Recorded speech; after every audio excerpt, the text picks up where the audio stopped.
Татарстан открыто протестует против новой образовательной реформы Минпросвещения России, согласно которой термин «родной язык» меняется на «язык народов РФ».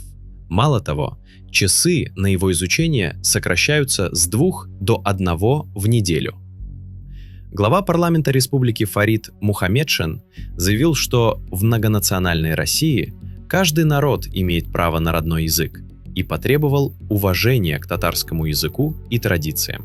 Депутат и медиафигура Ильшат Аминов назвал реформу очень опасной тенденцией и упрекнул Москву в игнорировании мнения регионов по поводу родного языка.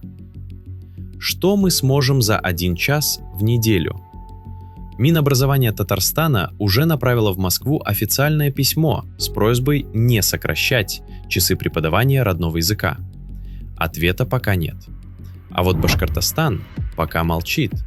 В республике нет ни официальных заявлений, ни комментариев от властей по поводу нового федерального стандарта. Кто будет защищать башкирский язык, если не те, кто призваны представлять интересы народа?